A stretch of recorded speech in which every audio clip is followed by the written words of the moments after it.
एक बड़ी खबर आपके सामने जल्दी से रख देते हैं। इस वक्त की बड़ी खबर आपको बता रहे हैं, वर्ल्ड वॉर ब्रेकिंग। सबसे पहले आपके सामने बहरीन आर्मी ने गाइडलाइन जारी की है। ये इस वक्त की बड़ी खबर आपको बता रहे हैं, ईरानी मिसाइल के मलबे को हाथ ना लगाएं। ये खबर सामने आ रही है, ईरानी मिसाइल या ड्रोन के टुकड़े मिलने पर जानकारी दें। ईरान के हमलों के दौरान लोग सावधानी बरतें, बहरीन आर्मी की तरफ से कहा जा रहा है, क्योंकि ईरान लगातार, अगर बहरीन की बात करें तो वहां पर अमेरिकी बेस पर हमले किए जा रहे हैं। बहरीन आर्मी ने इसको लेकर अब गाइडलाइन जारी कर दी है और कह रहे हैं कि जो हमले हो रहे हैं उससे सावधान रहें। ईरानी मिसाइल या ड्रोन के टुकड़े मिलने पर इंफॉर्मेशन दें, जानकारी दें।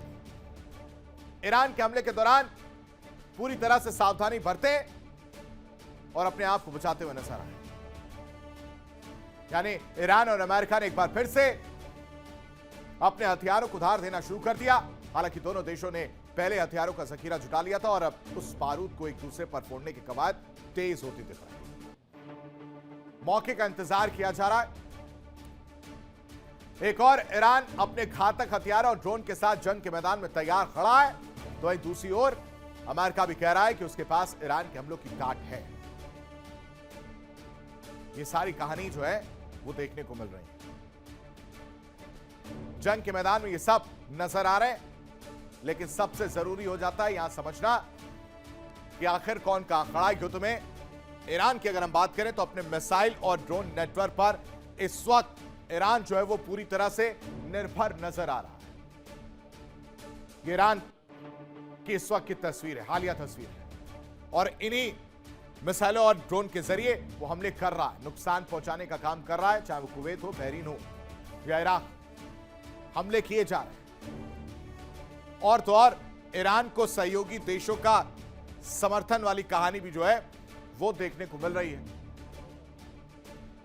भूमिगत मिसाइल नेटवर्क पहले से ज्यादा मजबूत हुआ है, साथ ही साथ जो मिसाइल नेटवर्क थे वो नुकसान पहुंचे थे, उनको एक बार फिर से उभरता हुआ नजर आ रहा है। विशाल ड्रोन बेड़ा ईरान के पास मौजूद है, जिससे वो अब तक नुकसान पहुंचाता हुआ नजर आया। नौसेना में 100 से ज्यादा युद्धपोत की कहानी भी ईरान के पास नजर आ रही है। दर्जनों पनडुब्बियां और सैकड़ों मिसाइल स्पीड बोट्स, जिन्हें मच्छर बोट्स भी कहा जाता है। और तो और ईरान को सबसे बड़ा खतरा इजराइल मानता है। अब इजराइल की अगर हम बात करें तो समझिए, ईरान के मिसाइल कार्यक्रम नेतन्याहू को परेशान कर रहे हैं, क्योंकि अटैक तो हो रहा है। और लेबनान को लेकर ईरान पूरी तरह से सख्त रुख अपनाए हुए खड़ा है, और इस वजह से यह परेशानी की बात ईरान के परमाणु कार्यक्रम पर इजराइल की पैनी नजर है। लगातार परमाणु कार्यक्रम को बंद करने की बात आ रही है। अमेरिकी सैन्य और खुफिया सहयोग इजराइल के पास पूरी तरह से इन्वॉल्व है, यानी उसको मिलती हुई नजर आ रही है। और आयरन डोम सबसे मजबूत अपना पक्ष मानता है इजराइल इसको लेकर। डेविड स्लिंग और एरो सिस्टम, वो भी इजराइल को पूरी तरह से मजबूत बनाती हुई नजर आती है। उन्नत लड़ाकू विमान उसके पास, मोसाद को भी नहीं भूलना चाहिए। ये सब कुछ इस वक्त इस युद्ध में इजराइल को मजबूत बनाती हुई नजर आ रही है। और यही कहानी जो है F-35 स्टील फाइटर जेट्स को लेकर भी है, जहां इजराइल खड़ा है। अब बात अगर अमेरिका की हम करेंगे तो इसको समझिए, इजराइल का अहम सहयोगी देश के तौर पर नजर आ रहा है। हम सबको मालूम है कि इजराइल और अमेरिका मिलकर किस तरह से ईरान पर हमला करते हुए नजर आ रहे हैं। खाड़ी देशों में सैन्य अड्डे और नौसैनिक जो है वो पूरी तरह से मौजूद नजर आ रहे हैं। और तो और ईरान पर दबाव बनाने की कोशिश में लगातार डोनाल्ड ट्रंप जुटे हुए हैं, किसी भी तरह मना लिया जाए। दरअसल ट्रंप लेबनान पर इजरायली हमलों को लेकर काफी नाराज और गुस्से में दिख रहे हैं। एक्सियोस के रिपोर्ट के मुताबिक ट्रंप ने नेतन्याहू से हिजबुल्लाह के खिलाफ हमले तुरंत रोकने को कहा है। साथ ही चेतावनी दी है कि ऐसी कार्रवाई से हालात और बिगड़ेंगे, शांति की हर कोशिश को नुकसान पहुंचेगा। रिपोर्ट में दावा किया गया है कि गुस्से में ट्रंप ने नेतन्याहू को पागल तक कह दिया। बेरूत पर हमलों की धमकियां इजराइल को दुनिया में और ज्यादा अलग थलग कर सकती है। हाल में इजराइल ने दक्षिणी बेरूत में हिजबुल्लाह के लड़ाकों को निशाना बनाकर हवाई हमले किए थे, जिसके बाद ईरान ने अमेरिका के साथ चल रही बातचीत से पीछे हटने की धमकी दी और इसी वजह से फिर से हमले वाली कहानी देखने को मिली, क्योंकि इजराइल रुक नहीं रहा, हमले कर रहा है और हमले करके डोनाल्ड ट्रंप को एक तरह से चेतावनी देता हुआ नजर आ रहा है कि आपकी बातों को मैं मानने को तैयार नहीं। इन सब के बीच एक और बड़ी खबर, ट्रंप नेतन्याहू के बीच तनाव पर बड़ा खुलासा हुआ है। अमेरिकी सांसद ने ट्रंप नेतन्याहू के बीच तनाव को नकार दिया। ट्रंप और नेतन्याहू के बीच तनाव नहीं है। अमेरिका इजराइल को आर्थिक मदद दे रहा है, ये एक सांसद का बयान है जिनका नाम थॉमस मैसी बताया जा रहा है। यानी जो खबरें निकलकर सामने आ रही थी कि फोन पर बातचीत हुई है, डांटा फटकारा गया है, उन खबरों को लेकर अमेरिकी सांसद ने कहा कि कुछ भी टेंशन वाली बात नहीं, कोई तनाव नहीं, सब कुछ ओके है। ट्रंप और नेतन्याहू के बीच कोई भी तनाव नहीं है, इसलिए ऐसी खबरों से बचें। इस तरह की बातें निकलकर सामने आ रही। इससे पहले आपको याद है कि फोन करके डांटने की बात सामने आई थी और वहीं दूसरी तरफ लेबनान पर हमले से ईरान नाराज है। ईरान ड्रोन अटैक से कुवैत एयरपोर्ट पर तबाही देखने को मिली है, ये बड़ी खबर आपको बता रहे हैं। कुवैत एयरपोर्ट को भारी नुकसान पहुंचा है। ईरानी ड्रोन हमले से कई लोग घायल हुए हैं, कुवैत की तरफ से यह कहा गया है। तो ईरानी ड्रोन हमले में कई लोग घायल हैं, ये कुवैत की तरफ से कहा जा रहा है और हमले किए गए, इसमें कोई दो राय नहीं। तस्वीरें भी निकलकर सामने आई हैं कि किस तरह से ईरान लगातार बहरीन की बात हो, कुवैत की बात हो, वहां पर हमला कर रहा है। पिछले 24 घंटे के अंदर अगर हम बात करें,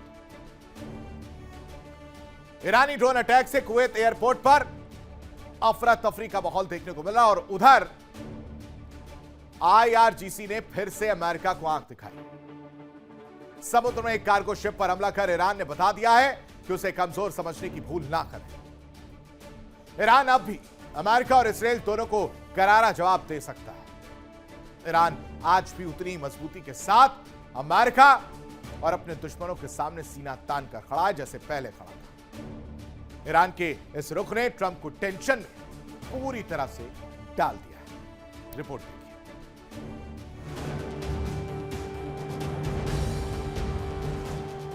मिडिल ईस्ट में हालात फिर से गर्म हो गए। खाड़ी इलाका एक बार फिर तनाव के साए में आ गया है। समुद्र में होने वाली एक घटना ने पूरे क्षेत्र में हलचल मचा दी। एक कार्गो जहाज पर धमाके की खबर ने हालात और उलझा दिया। रिपोर्ट्स के मुताबिक इराक के कसर बंदरगाह के पास अरब सागर में एक मालवाहक जहाज जा रहा था, तभी अचानक उसमें जोरदार धमाका हो गया। धमाका इतना तेज था कि आसपास के इलाके में भी कंपन महसूस किया गया।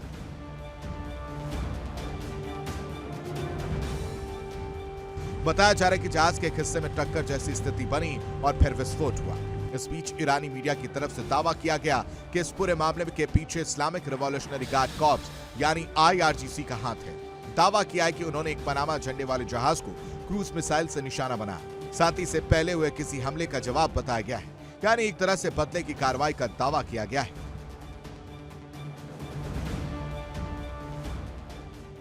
लेकिन दूसरी तरफ कहानी कुछ और ही कह रही है।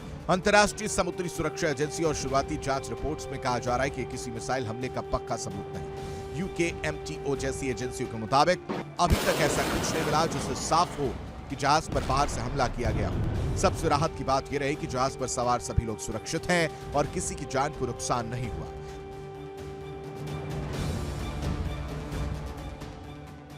जहाज ने पहले बंदरगाह पर अपना माल भी उतार लिया था और फिर आगे बढ़ रहा था, तभी यह घटना हुई। कुछ विशेषज्ञों का मानना है कि कोई तकनीकी खराबी या मशीनरी फेलियर भी हो सकता है, क्योंकि ऐसे समुद्री हादसे पहले भी हो चुके हैं। लेकिन दिक्कत यह है कि जब ईरान और खाड़ी क्षेत्र में पहले से तनाव चल रहा हो तो ऐसी हर घटना तुरंत हमला या जवाबी कार्रवाई के तौर पर देखी जाने लगती है। यही वजह है कि इस घटना ने भी शक और बयानबाजी को बढ़ा दिया है। फिलहाल जांच चल रही है, लेकिन इतना तय है कि इस घटना ने एक बार फिर दिखा दिया है कि मिडिल ईस्ट का समुद्री रास्ता कितना संवेदनशील है। यहाँ छोटी सी घटना भी बड़े राजनीतिक तनाव में बदल सकती है और हालात कभी भी बिगड़ सकते हैं।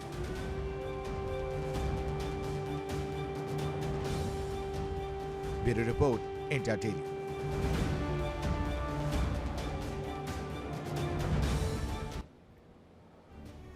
अमेरिका के साथ छिटपुट झड़पों के बीच ईरान के हथियारों से जुड़ी जो महत्वपूर्ण जानकारी सामने आई कि ईरान के पास इस समय 1000 से ज्यादा मिसाइलें, 50 गुप्त लॉन्चर और हजारों ड्रोन हैं, जिनका इस्तेमाल ईरान युद्ध के दौरान कर सकता है। ईरान का कहना है कि अगर भविष्य में युद्ध की नौबत आती है तो इसके हथियार खाड़ी देशों को भारी नुकसान पहुंचा सकते हैं।